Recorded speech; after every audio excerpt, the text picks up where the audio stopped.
Saya sekarang dekat Zoo Taiping, Perak. Sekitar kawasan Zoo Taiping lah.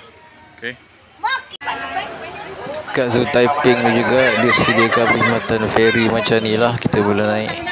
Dia bawa kita berjalan naik feri lah. Macam bas lah kiranya kan. Dia akan bawa lah kita berjalan sampai melihat binatang semua jenis haiwan-haiwan. Dan perhentian terakhir bas ni adalah di dekat haiwan gajah. Dia akan turun ke situ dan kita kena berjalan kaki lah. Tengok-tengok binatang ni nanti.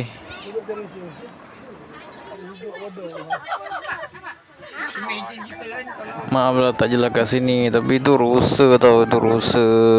Biasalah telefon zaman apa tau. Ni singa. Kabur sikit lah telefon zaman apa tau ni. Tu badak sumbu air. Badak sumbu tengah berenang. Okey. Tu 2 ekor, 3 ekor sekali. Ibu ayah dan anak. Dia katakan anak dia baru setahun lebih, baru melahirkan. Tu zirafah. Serulah bergegas sikit. Rakam pakai sabun ke apa ni tak tahu.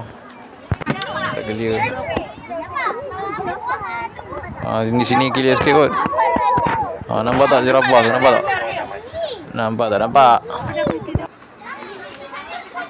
Ni buaya. Ni buaya darat. Mulut tirus. Okey. Ini adalah, kita tak ingat lah apa nama tadi ni.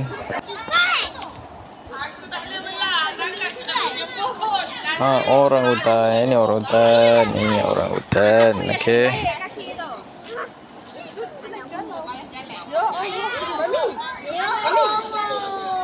Nampak tak dia berjalan tu? Dia bawa anak dia tu. Buaya darat sedang beraksi. Okey. Ni buaya ni tak mau layan kita. Dia tak nak tunjuk. Kita nak tengok kan.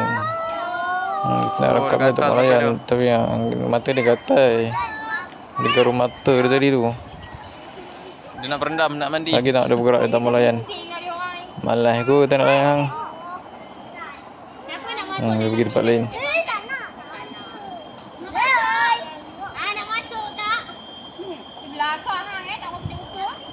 Nampak tak? Dia tidur lagi baik.